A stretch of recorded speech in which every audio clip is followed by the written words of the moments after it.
ഇപ്പോൾ ബി.ജെ.പി. നേതാവ് കുമ്മനം രാജശേഖരൻ കൂടി ജനം ടി.വിക്കൊപ്പം ചേരുകയാണ്. അനിൽ നമ്പ്യാർ ചേർന്നുണ്ട്. അനിൽ നമ്പ്യാർ, എന്തൊക്കെയാണ് അദ്ദേഹം വിശദീകരിക്കുന്നത്? എന്താണ് ഇന്ന് നടന്ന സന്ദർശനങ്ങളൊക്കെ?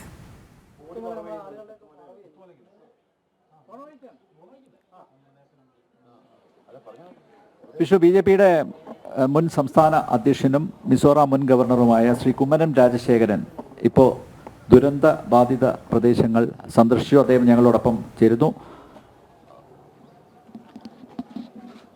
ഇന്നും നാളെയുമായി ഈ പ്രദേശത്ത് ഈ ദുരന്തബാധിത സ്ഥലങ്ങളിലെല്ലാം കണ്ട് നേരിട്ട് കാര്യങ്ങൾ ബോധ്യപ്പെടാനാണ് എത്തിയത്. വളരെ ഭയാനകമായ, ഭീതിതമായ, മനസാക്ഷിയെ ഞെട്ടിക്കുന്ന ഒരു ദുരന്തം സാക്ഷ്യം വഹിച്ച ഒരു മണ്ണിൽ നിൽക്കുമ്പോൾ തീർച്ചയായിട്ടും നാളെ എന്ത് നടക്കുമെന്നുള്ളതിനെക്കുറിച്ച് യാതൊരു ബോധ്യവുമില്ലാത്ത ഒരു അവ്യക്തതയും സന്നിഗ്ധാവസ്ഥയും മുമ്പിൽ നിൽക്കുന്ന അതിൻ്റെ കാർമേഘ പടലങ്ങളാണ് ഇവിടെ കാണുന്നത്. ഇതെന്തുകൊണ്ട് സംഭവിക്കുന്നു എന്നുള്ളതിനെക്കുറിച്ച് എത്ര ചിന്തിച്ചിട്ടും മനസ്സിലാകുന്നില്ല.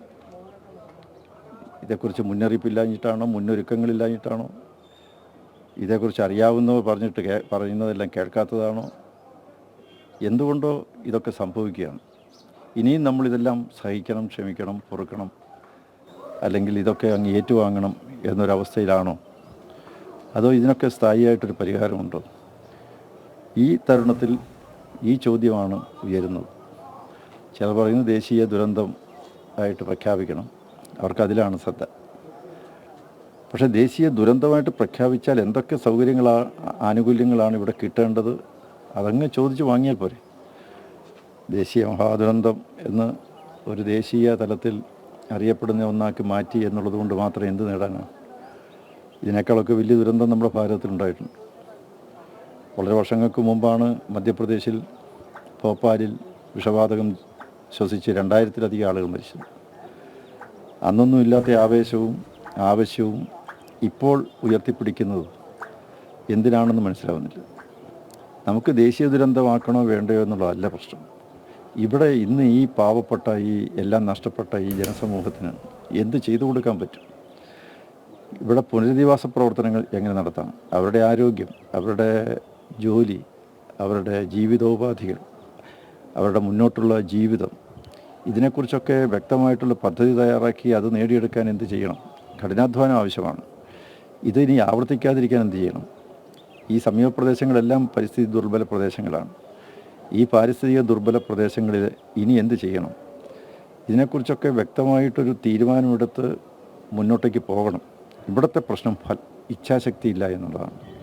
ഇച്ഛാശക്തി ഉണ്ടായിരുന്നുവെങ്കിൽ ഇതേക്കുറിച്ചൊക്കെ കിട്ടിയിരുന്ന മുന്നറിയിപ്പുകൾ വേണ്ട വിധത്തിൽ ചെവിക്കൊണ്ട് അതിനാവശ്യമായിട്ടുള്ള മുൻകരുതലും കരുതൽ നടപടികളുമൊക്കെ സ്വീകരിച്ച് ഒരു ജാഗ്രതയോടുകൂടി ഇവിടെ കഴിയാൻ സാധിക്കുമായിരുന്നു.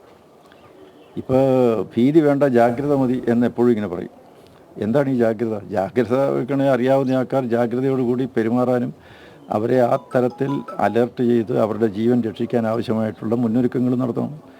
ഇതങ്ങനെയൊന്നും നടത്തിയിട്ടില്ല. ഇവിടെ പരസ്പരം പഴിയാരിയിട്ട് കാര്യമുണ്ട്. ഇവിടെ അമിത്ഷാ പറഞ്ഞതിലെ വ്യാകരണ പിശകും അതിലെ കണക്കുകളും മാത്രം ഉദ്ധരിച്ചുകൊണ്ട് അതൊരു രാഷ്ട്രീയ വിഷയമാക്കി മാറ്റിയെടുക്കുന്നതിൽ കാണിക്കുന്ന താല്പര്യം ഇവിടെയുള്ള ആൾക്കാരുടെ എങ്ങനെയാണ് അവർക്കൊരു ജീവിതോപാധി ഉണ്ടാക്കി അവർക്കൊരു പുതിയ ജീവിതം ഉണ്ടാക്കി കൊടുക്കാൻ എങ്ങനെ സാധിക്കുമെന്നുള്ളതിനെപ്പറ്റി ചിന്തിക്കാനല്ലേ ഭരണാധികാരികൾ ശ്രമിക്കേണ്ടത്. അമിത്ഷാ പറഞ്ഞതിൽ യാതൊരു തെറ്റുമില്ല. ഈ പ്രദേശത്തേക്ക് മുന്നറിയിപ്പ് കിട്ടിയിട്ടുണ്ടോ ഇല്ലയോ എന്നുള്ളതാണ് ചോദ്യം. ഒരു പരിസ്ഥിതി ദുർബല പ്രദേശത്ത് കിട്ടുന്ന മുന്നറിയിപ്പും ഒരു തരത്തിലും യാതൊരു വിധത്തിലും ഒരു പാരിസ്ഥിതികമായ ഭീഷണി നിലനിൽക്കാത്ത ഒരു സ്ഥലത്ത് നടത്തേണ്ട അവിടെ കിട്ടുന്ന മുന്നറിയിപ്പും തമ്മിൽ വ്യത്യാസമുണ്ട്.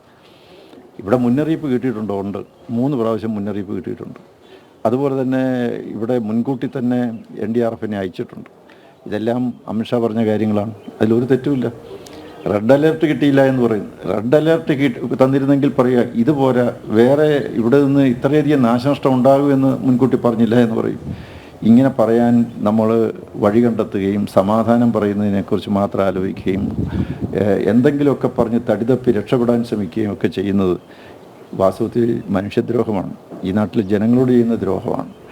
ഇന്നാവശ്യം ഈ ജനസമൂഹത്തെ ഉദ്ധരിക്കുക, പുനരുദ്ധാരണ പ്രവർത്തനങ്ങൾ നടത്തുക, ഒരു നാടിനെ പുനരുജ്ജീവിപ്പിക്കുക, റിവൈവ് ചെയ്യുക എന്നുള്ളതാണ്. അതിന് ഇരുകൈ മറന്ന് ഇവിടുത്തെ മന്ത്രിമാരിവിടെ എത്തണം, ഇവിടുത്തെ ഗവൺമെൻറ് സകല മിഷനറി ഇവിടെ എത്തണം.